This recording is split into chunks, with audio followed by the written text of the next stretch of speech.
सुर्खियों में।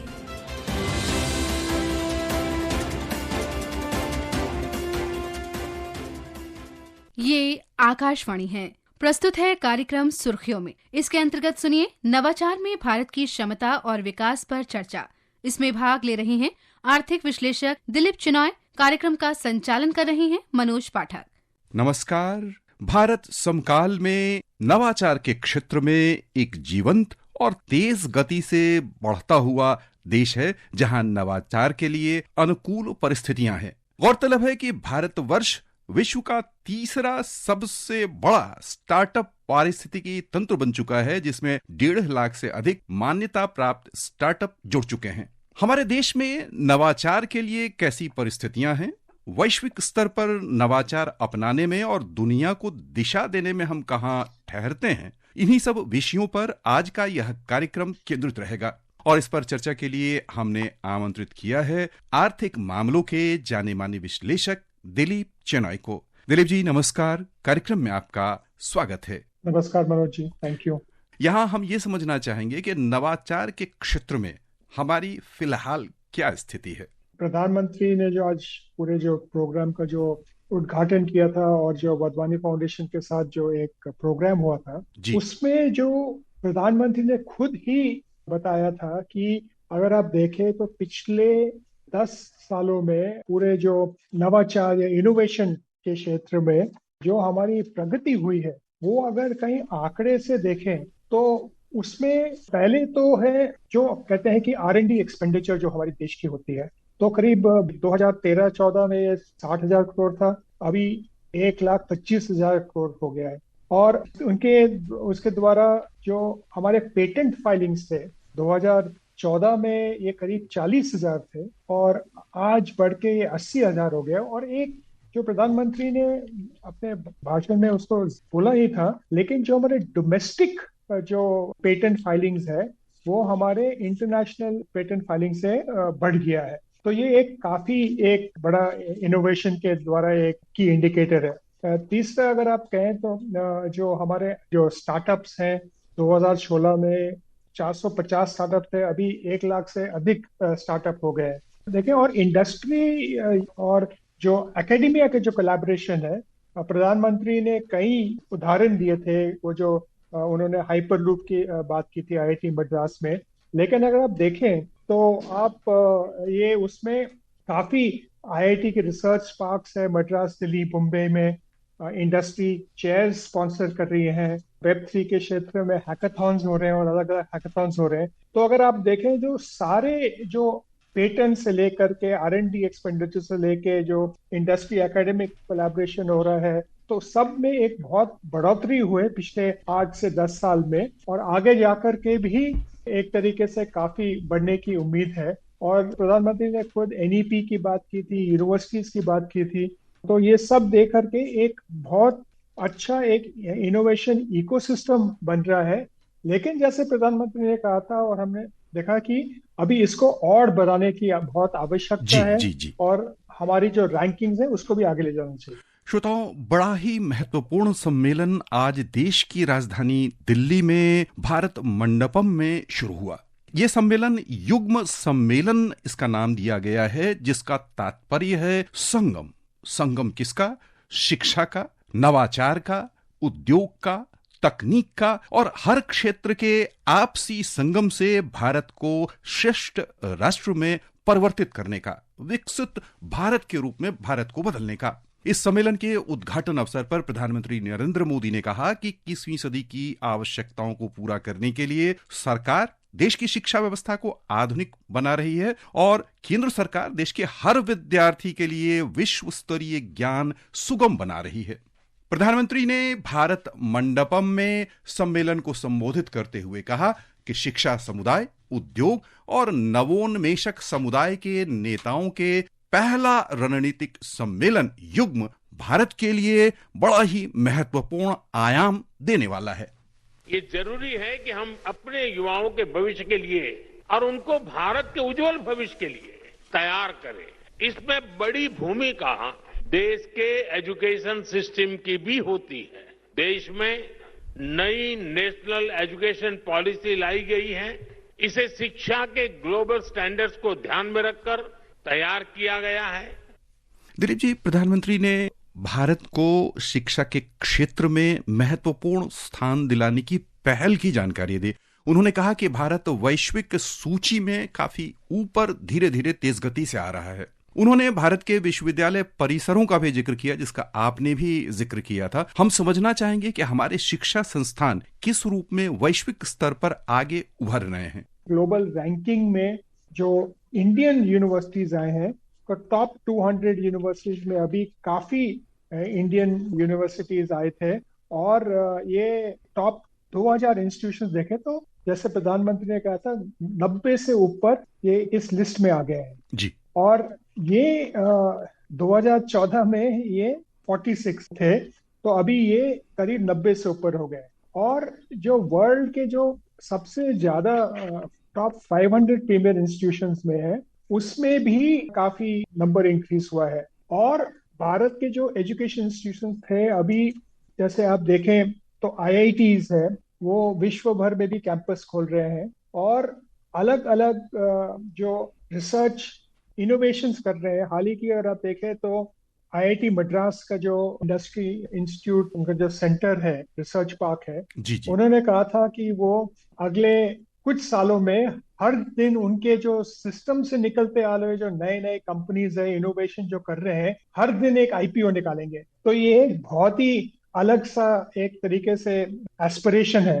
तो अगर आप देखें तो इंडस्ट्री इंस्टीट्यूट की जो कोलैबोरेशंस है, IIT मद्रास का मैंने आपको रिसर्च पार्क में बोला था, वो स्टार्टअप्स और कॉर्पोरेट्स के साथ कनेक्ट करते हैं। IIT बॉम्बे में भी है, TCS और इंडियन इंस्टीट्यूट साइंस और विप्रो और IIT खड़गपुर कोलैबोरेटिव रिसर्च है जी। बायोकॉन का भी इंडियन इंस्टीट्यूट ऑफ साइंस है। तो हर अगर देखें तो इन इंस्टीट्यूशंस में काफी कुछ रिसर्च प्रोजेक्ट्स और इन्वेस्टमेंट्स और इंडस्ट्री कोलैबोरेशंस हो रहे हैं जी। एक और चीज है जो यूनिवर्सिटी से एक लेवल नीचे है, और क्योंकि ये जो इनोवेशन का एक जो माइंडसेट है वो स्कूल में शुरू होना चाहिए जी। तो उसके लिए ये नीति आयोग और ये अटल इनोवेशन मिशन जी जी। जो किया था, और जो इतने 50,000 स्कूल्स में है, ये भी उसका एक बहुत ही इम्पोर्टेंट हिस्सा है, क्योंकि स्कूल के बच्चे आगे जाकर के यूनिवर्सिटीज और कॉलेजेस में उसको इनोवेशन के ऊपर ध्यान देंगे जी। एक और पहलू है जो आज मेंशन नहीं किया गया था कि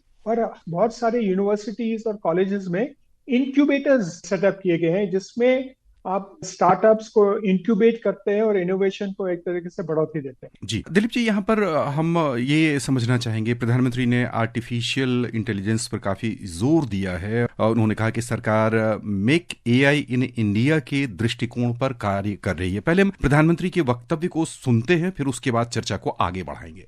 हमें AI को लगातार प्रमोट करना होगा। आज हम देख रहे हैं भारत AI डेवलपमेंट और एडॉप्शन में आगे रहने वाले देशों में शामिल है। इसके विस्तार के लिए सरकार ने इंडिया AI मिशन को लॉन्च किया है। इससे world class infrastructure, high quality data sets और रिसर्च फैसिलिटी तैयार किए जाएंगे। भारत में AI सेंटर्स ही एक्सेलेंस की संख्या भी बढ़ाई जा रही है। यहाँ पर चेनाई जी, हम ये समझना चाहेंगे कि AI निस्संदेह वैश्विक स्तर पर एक नए टूल के रूप में, एक नए औजार के रूप में उभर रहा है और माना जा रहा है कि AI के क्षेत्र में जो देश जितना आगे होगा, भविष्य की जो टेक्नोलॉजी होगी इसमें इसका अहम रोल होगा। तो नवाचार को बढ़ाने में और AI के फील्ड में नवाचार बढ़े, इसके लिए सरकार क्या सब प्रयास कर रही है? किस रूप में वो आकार लेता दिख रहा है आपको? मनोज जी, अगर आप देखें तो AI का जो पहला जो कदम उठा था, ये 2018 में ये एक नेशनल AI स्ट्रैटेजी बनाई थी नीति में, AI फॉर ऑल। और ये स्ट्रैटेजी जो थी, ये हम देख रहे थे अलग अलग सेक्टर्स में, जैसे हेल्थ, एग्रीकल्चर, एजुकेशन, मोबिलिटी और गवर्नेंस के। इसमें एक खास एक फोकस था एक एथिकल यूज के लिए, और उसमें फिर उन्होंने एक मीटी ने एक इंटरनेशनल और सेमिनार भी किया था, जिसमें विश्व से सब लीडर्स भी आए थे, जो एक रिस्पॉन्सिबल यूज ऑफ AI के द्वारा एक काफी प्रोग्राम हुआ था।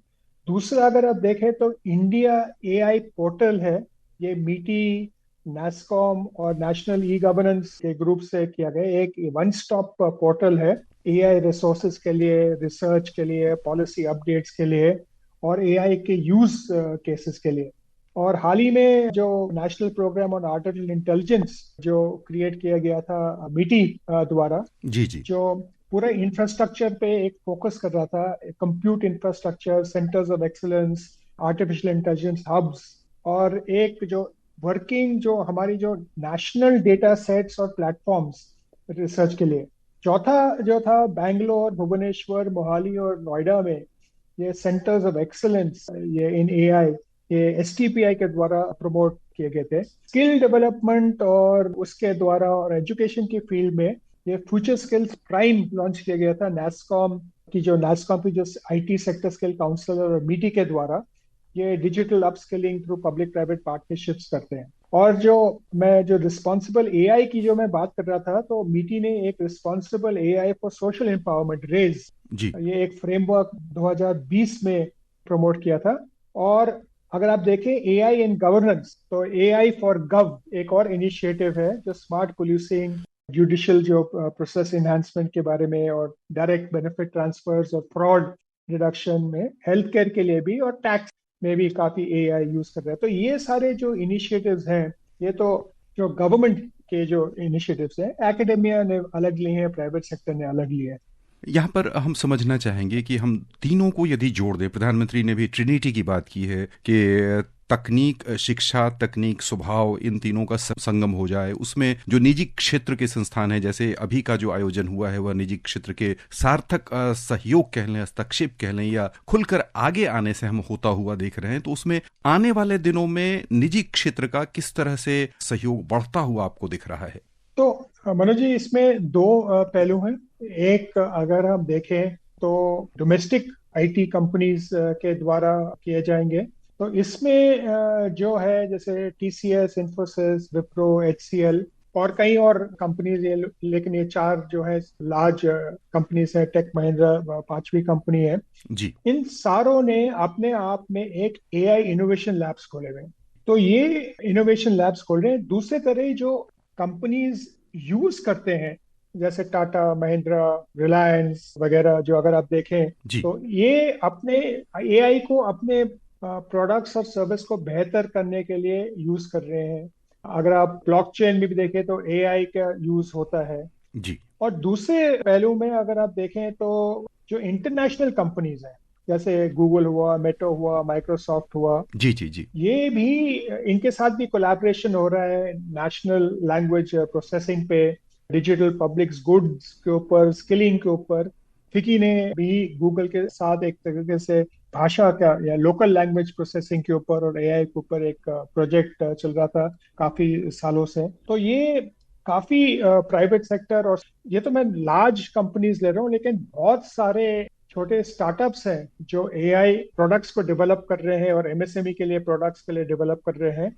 अभी BWA जो भारत वेब3 एसोसिएशन है, उसने एक सर्वे किया था, उसमें कम से 150 से ज्यादा कंपनीज हमने देखा था जो AI और ब्लॉकचेन के अंतर्गत काम कर रहे हैं, और अलग से कंपनीज होंगे वो सिर्फ AI में काम कर रहे हैं। तो ये एक जो प्राइवेट सेक्टर का है, जी जी, ये काफी एक तरीके से एक इनिशिएटिव ले रहे हैं, क्योंकि ये एक बिजनेस के द्वारा उभर के आ रहा है। श्रोताओं की ओर से दिलीप जी, हम आपको बहुत बहुत धन्यवाद देना चाहेंगे। तकनीकी विषय पर आपने बड़े सरल शब्दों में अच्छी जानकारियां दी हैं। श्रोताओं की ओर से आपका बहुत बहुत धन्यवाद। धन्यवाद मनोज। अभी आप सुन रहे थे नवाचार में भारत की क्षमता और विकास पर चर्चा। इसमें भाग ले रहे थे आर्थिक विश्लेषक दिलीप चिनॉय। कार्यक्रम का संचालन कर रहे थे मनोज पाठक। ये कार्यक्रम आकाशवाणी के समाचार सेवा प्रभाग द्वारा प्रस्तुत किया गया।